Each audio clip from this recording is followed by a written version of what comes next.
네.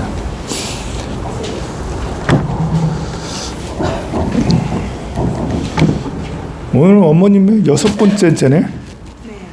벌써 6번째가 돼. 예. 이제 5에서 이제 4시로 올라왔네. 시간이 빨리. 네, 시간이 정말 빨리 가요.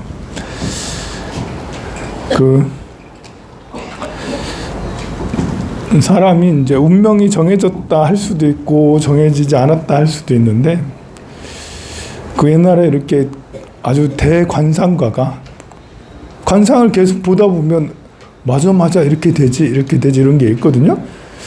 그래서 어느 지방에 가가지고 이렇게 이제 이 아이를 보니까 두꺼비처럼 딱 생겨가지고, 야, 이 너무 복이 많으세요. 진짜 집도 부자지만 생긴 이제 관상이 두꺼비상이에요. 이제 도시에 살면 두꺼비를 이제 여러분들이 그냥 개구리 정도로 받고 생각하는데, 이 두꺼비가 개구리 한 10배, 20배 정도로 커요. 진정한 두꺼비를 보면 진짜 축구공만한 두꺼비도 있어. 너무 심했네, 그지? 좀 심. 어쨌든 그 두꺼비가 축구공만한 두꺼비가 있을 정도로 커요. 그리고 큰 두꺼비를 보면, 배가 빵빵한 이 두꺼비를 보면 좀 약간 신비스럽기도 하고 정말 복이 많은 듯한 이 느낌이 있어요. 두꺼비상이다 해가서 너는 큰 재상이 되겠다.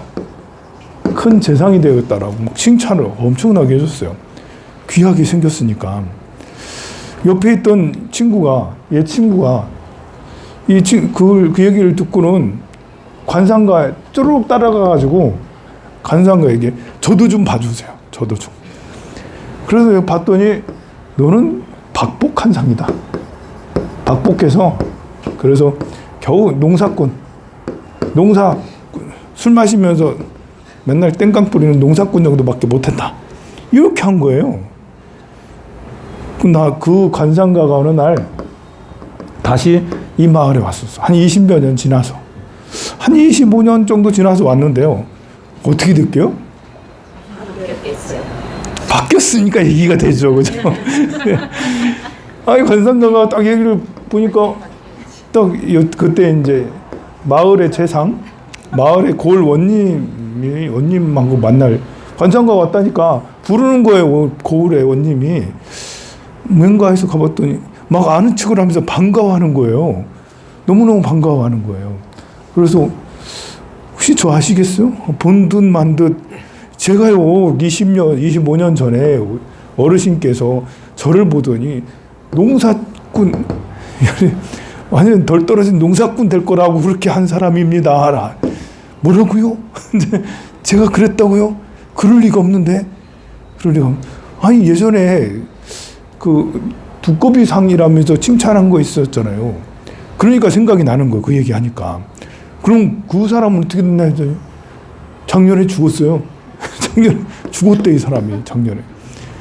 왜 그랬냐면 이 예언을 듣고는 자만을 해가지고 그 다음부터는 뭐 이렇게 노력도 안 하고 그냥 술 마시고 노름하고 즐기기만 하고 그러다가 몸 상해서 간암에 죽었다라는. 간암이겠지? 어쨌든 몸 상해서 죽었다는 거예요. 그럼 너는 어떻게 됐냐 했더니 저는 그때 그 말을 듣고 열받아가지고 내 운명을 극복해버리라 하면서 그렇게 열받아가지고 열심히 공부는 못했고 열심히 선행을 많이 베풀었대요. 선행을 많이 베풀고 좋은 일을 많이 하다 보니까 나중에 나라에서 특별히 그 인재 추천제가 생겼는가 봐요. 사람들한테 인재를 추천해라. 그럼 그 지역에 사또를 시켜주마. 이런 게 있었는가 봐요. 그래가지고 인재 추천을 제일 많이 받아가지고 정부 이렇게 그 면접을 통과해서 재상이 됐다라는 거예요. 그런 것처럼 관상이라는 것이 쓸모없는 건 아니지만 정해진 건 아니다. 아무리 사주가 좋아도 사주가 당신은 너무 좋아요. 그 말을 듣고 방심하면 안 되는 거예요. 복이 많다라고 방심하면 돼요. 어제 우리 복 많은 스님을 만났죠? 네. 어제 복이 엄청 많은 스님을 만났어요. 우리 그렇죠, 광우 스님. 우리 빡빡 거사님도 아시네? 광우 스님을 알아?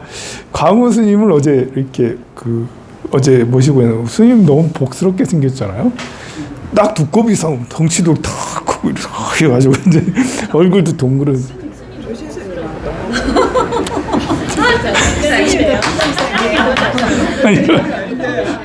아니 내 말을 좀 잘못했네. 이거는 스님이 복이 많다는 거예요. 아니, 두꺼비도 귀여워요. 여러분들이 안 봐서 그러는데. 하여간 우리 그 광우 스님 너무 상호가 훌륭하시고 동자승 같이 귀여우시기도 하고 예쁘십니다. 예쁘셔. 우리 광우 스님이 경신생이거든요. 경신생. 경신 모든 일주 중에 경신이 참 멋있어. 이 스님이 이제 신 뭐시던데 까먹었다. 일주가 신모예요. 신미다. 신미. 일주가 신미일주인데요. 이 스님 생일 물어봤지 또. 그랬더니 스님 또 물어보네요. 그래서 예전에도 그때하고 지금하고 내가 수준이 다르다 이러면서 이제 또 한번 얘기해봐라 그래가지고 이제 그랬더니 생일 알려주더라고. 그래서 스님한테 그랬지. 스님은 연 겁재가 이렇게 크면 여기에 또 재물이 또 들어있어. 이렇게 서로 합의되기 때문에 연 겁재가 이렇게 크면 처음 만나는 사람들, 낯선 사람들, 다양한 사람들, 이 사람을 만나면 그 사람하고 그냥 사람들이 광우 스님만 보면 막 우리 보살님들이 또 동자승 좋아하잖아. 달력 만들면 동자승 달력 만들어 달래. 그런 사람이 있어. 그럴 정도로 이렇게 동자 스타일을 참 좋아하는데 우리 광우 스님, 그래 광우 스님만 보면 사람들이 전국 어디 가나 무장해제. 말할 필요 없어. 그냥 이렇게 한번 웃어만 주면 돼요. 그래서 이 광우 스님께서 이제 몇 마디만 탁 하면 사람들이 와 하고 열광할 수가 있죠. 그런 복을 가지고 있어. 이거는 이렇게 보통 그런 거는 이제 관으로 유명해지거나 그러는데 그건 관으로 가는 게 아니라 겁재로 사람들이 다들 형제처럼 느끼는 이런 자기 자식처럼 느끼든지 동생처럼 느끼든지 뭐 그런 거겠죠. 아마 사람들이 너는 내 동생 같아. 국민 동생 스님. 국민 동생 광우 스님. 텔레비에서 보는 거랑 실제 보는 거랑 좀 다를 수 있죠. 실제로 보면 국민 동생.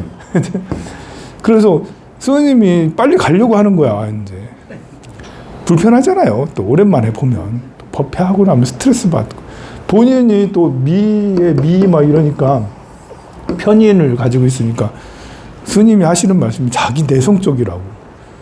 전혀 내성적이지 않은 것 같은데 내성적이라고. 나 혼자 있는 게 너무 좋다. 사람들하고 있으면 불편하다. 혼자 있는 게 너무 좋다라고 그렇게 얘기를 해. 그 사람들하고 있으면 기 빠진대. 그래 이제 스님 그러지 말고 스님 잘 되게 하는 비법을 내가 알려줄게. 그러면서 스님 잘 되려면 처음 보는 사람들하고 오랜 시간을 같이 있어줘라. 그래가지고 광우 스님이 안 가니까 사람들이 계속 앉아서 일어설 줄 모르더라고. 국카페에 앉아가지고 계속 끝까지 엉덩이에 접착제 붙여놓고 계속 앉아있더라고요. 그게 다 스님이 이렇게 처음 보는 이런 사람들하고 오랜 시간을 같이 하면 저절로 사람들이 이렇게 그 사람들이 다 팬이 되고 다 친구가 되고 형제가 되는 이런 걸 가지고 있어서 스님 불편해하지 말고 최대한 많이 있으라고 그렇게 얘기를 했죠. 더 얘기하고 싶은 것도 있었으나 다음에 보면 꼭 해줄 얘기가 있죠. 여기서 할까? 네. 스님이 이게 여기에 또 이제 상관이거든요. 그러다 보니까 스님 말하는 걸 너무 좋아해요. 스님 그 강의하는데 고함 치더라고. 뭐 고함 너무 고함 치는데 그리고 나서 마이크를 받으니까 내 목소리가 너무 작아. 목소리 크게 낸 거예요. 보면 야, 그 법회도 많았을 텐데 전국에 다니면서 많이 그랬을 텐데 송대도 좋아 참 보면. 그래서 선생님은 본인이 알고 이거 지식이거든요. 자기가 좋아하는 지식, 그 빠진 지식, 나 이게 너무 좋아. 저 지식, 철학, 연애 뭐 등등의 그 예술 이런 것 등등의 그런 거예요. 그런 것들을 말하는 거예요. 그래서 스님께서 이제 가피 이야기를 정말 많이 하셨으니까 시간이 가면 갈수록 이 지식과 정보가 굉장히 중요한 시대가 와요. 스님한테. 세계 말고 스님 개인적으로. 그러면 그 강의 주제를 좀 더 확대해서 폭넓게 해서 불교 교리뿐만 아니라 세상의 역사 뭐 그런 것들까지 다 해가지고 하면 그러면 이제 훨씬 그 업그레이드 턱턱턱 올라서 그럴 수 있다라고 꼭. 근데 이제 뭐 내 말을 듣나? 내 말을 어제 서림 스님 와가지고 내가 이런 얘기 해줬더니 서림 스님 부처님이 그런 거 보지 말라겠는데 이러면서 이제 서림 스님 우리 어정 스님은 또 이렇게 경전에 굉장히 해박한 지식을 가지고 있거든요. 자, 그래서 여기 경전에 이렇게 보면 열의 실견분에 이렇게 보면 748페이지 열의 실견분 수보리 어이우나 가히 신상으로 마땅히 신상으로 몸으로 견열해부 열애를 볼 수 있겠느냐 겉모습으로 부처님을 볼 수 있겠느냐 라는 거예요. 겉모습은 상이잖아요. 모양이잖아요. 이 모양은 상호는 변하게 돼요. 우리 이제 어디 뭐 이렇게 수맥이 흐른다. 수맥이 흐르는 곳에 있으면 몸이 아프다는 말 있잖아요. 요즘에 수맥 이런 말 안 하죠. 한 20년 전만 해도 수맥 가지고 테레비까지 나왔어요. 이거 들고 다니면서 이렇게 들고 다니면서 수맥 흐르고 이렇게 하는 찾아내는 거 있었잖아요. 그래서 수맥이 흐르는데 집을 지으면 마치 그 폐망이라도 하는 듯이 사람 병들고 죽는 것처럼 그렇게 얘기하고 그랬어요. 근데 지금은 그런 얘기가 쏙 들어갔죠. 이제 시대에도 흐름에 따라서 이제 그 유행 따라가기도 하는데요. 30년 전에는 어떤 얘기가 있었냐면 고층 아파트는 된장도 안 익는다 이런 말이 있었어요. 고층 아파트는 올라가면 식물이 다 살지를 못한다. 40층, 50층은 사람이 기가 안 올라가가지고 그 위에까지 살 수 없다 이런 말이 있었잖아요. 근데 여기 50층 잘만 살대. 그게 이제 높으면 높을수록 기가 못 올라간다 이런 말이 있었어요. 그죠? 예전에 그런 말이 있었어. 지금 애들은 몰라.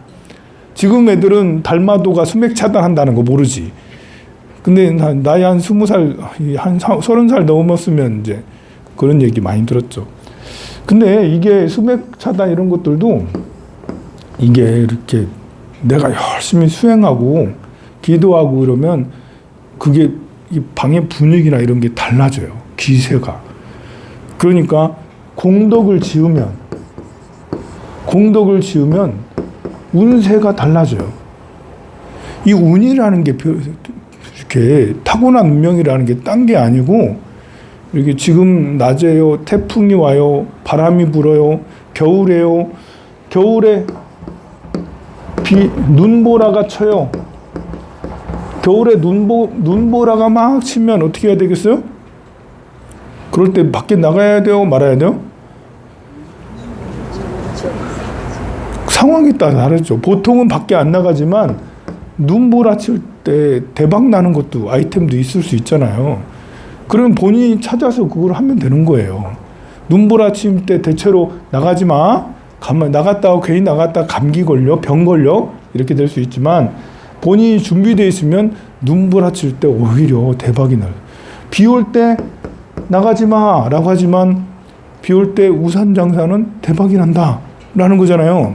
그런 것처럼 자기가 뭔가 준비되어 있는 사람은 비 올 때 나쁘다라는 게 아니고 자기가 타고난 운명이 비가 옵니다. 눈이 옵니다. 춥습니다. 덥습니다. 이런 걸 얘기하는 거예요.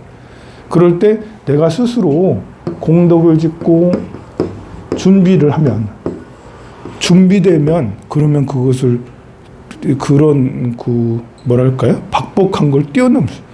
지금의 얼굴상이 박복하게 생겼어도 제가 얼굴이 복이 많게 생겼다라는 걸 19살부터 들었어요. 출가하기 전에는 그런 얘기 별로 안 들었는데 출가하고 나니까 수도하면서 기도하고 있는데 보살님들이 저를 보더니 아이고 스님 이러면서 아이고 복스럽게 생겼습니다라는 보살님들이 막 그렇게 하셨거든요. 그런데 그것도 제가 이렇게 열심히 강의하고 기도할 때나 그런 거지. 만약에 이제 제가 딴 마음 먹고 이상한 생각을 하고 망나니처럼 살면 그 인상이 바뀌잖아요. 제가 금방이라도 죽을 병이 걸리면 상호가 바뀌지 않습니까? 그런 것처럼 공덕을 짓고 뭔가를 준비를 열심히 하면 준비라는 게 대체로 공부예요. 자기 개발이고. 그래서 가히 신상으로 열애를 볼 수 있느냐 했을 때 부처님을 겉모습으로 볼 수 없어요. 겉모습하고는 다른 거잖아요. 불가히 신상으로 불가히 신상 특견전에 가히 신상으로 열애를 볼 수가 없습니다. 열애께서 말씀한 신상은 즉비 신상이다. 부처님은 32상 80종호를 가지고 있다라고 했거든요. 말씀하셨어. 32상 80종호를 갖추신 이런 분이 열애다라고 하셨어. 그런데 이 신상은 32상 80종호는 32상 80종호가 아니다. 그러므로 32상 80종호다. 그러니까 이 아니다라는 말은 이 모습에 32상 80종호의 겉모습에 집착하지 말라. 겉모습 넘어 진실을 보아라. 우리 이월성 영가님도 지금 이제 돌아가셨어요. 지금 망자잖아, 망자. 우리 영가님이 되셨어. 망자. 보통 사람은 망자라 하고 우리 절에서는 영가라고 그러죠. 중음신으로 있어요. 중음신으로. 이걸 중음신으로 있다고 믿는 것은 무리예요. 보통 사람들은 돌아가신 망자는 소멸되어서 없어졌어요 라고 그렇게 생각을 하죠. 이 겉모양은 알 수가 없어. 우리 이월성 영가님이 극락에 왕생하실지 지옥에 떨어질지 아니면 그냥 소멸되어서 영원히 없어졌을지 알 수가 없어요. 겉모습은. 그러나 가히 신상으로 열애를 우리 월성 영가님을 겉모양으로 볼 수 있는 건 아니에요. 상이 아님을 보면 겉모양을 보려 하지 말고 이월성 영가의 보이지 않는 그것을 보려고 노력하다 보면 그러면 이월성 영가님의 진짜 모습을 볼 수가 있죠. 그럼 진짜 모습은 보기가 사실 어려워요. 부처님의 진짜 모습을 어떻게 봐요? 진짜 안 보이잖아요. 그렇지만 노력을 해야 된다. 이월성 영가의 진짜 모습을 보기 위해서 노력을 해야 된다. 진짜 모습을 보기 위해 노력하는 게 뭐겠어요? 기도하고 공덕을 쌓고 우리 이월성 영가님의 진짜 모습이 더 좋아지길 소멸했다고 생각하지 말고 더 좋아지고 더 행복해지고 더 진짜의 모습을 진짜 보고 싶다. 그러면 훨씬 더 공덕을 많이 짓고 공덕을 짓는 게 경전을 독송하고 죄를 짓내고 이렇게 하는 게 공덕을 짓는 거거든요. 지금 제가 이렇게 이월성 영가님을 위해서 이렇게 열의실견분을 얘기하고 아까는 겉모양 이제 이렇게 관상 가지고 얘기하는 이것이 큰 공덕이라고 저는 믿어요. 부처님한테 불공 드리는 것도 공덕이지만 누군가에게 설명을 드려서 생각을 바꾸게 하는 것도 그것이 공덕이 저는 크다고 봐요. 메말라진 마음에서 따뜻한 마음으로 이렇게 답답하거나 외롭고 괴롭고 이렇게 뭔가 이렇게 냉정한 이런 마음에서 온화하고 친절하고 미소가 가득한 평온한 마음으로 변하게 해주는 거. 이런 것이 진정으로 가장 큰 공덕이라고 저는 생각을 하거든요. 부처님의 이런 말씀을 무시하면서 하는 것보다 부처님 말씀을 믿고 진리를 따라서 발보리심에서 깨달음을 향해 나아가는 것. 우리 이월성 영가도 깨달음을 향해 나아가셨으면 좋겠다. 이제 중생의 삶에서 벗어나서 부처님의 삶으로 나아갔으면 좋겠다 해서 겉모양대로 보지 말고 겉모양 이면에 더 깊은 마음이 있다. 불성이 있다. 부처님의 성품으로 나아가는 것이 있다. 라는 것을 꼭 믿어서 우리 여러분들도 그렇고 우리 이월성 영가님도 반드시 속세에서 벗어나 진리로 향하는 걸로 아미타 부처님의 세계로 꼭 왕생하셨으면 좋겠습니다. 자, 그러면 계속해서 6번째 한 주만 남았네? 계속해야 되는데 한 100번 정도는 다 이렇게 매주마다 100번 정도는 다녀고 그랬는데 6번 끝나고 한 번밖에 안 남았다. 그래도 우리 이월성 영가님을 위해서 기도를 드리겠습니다.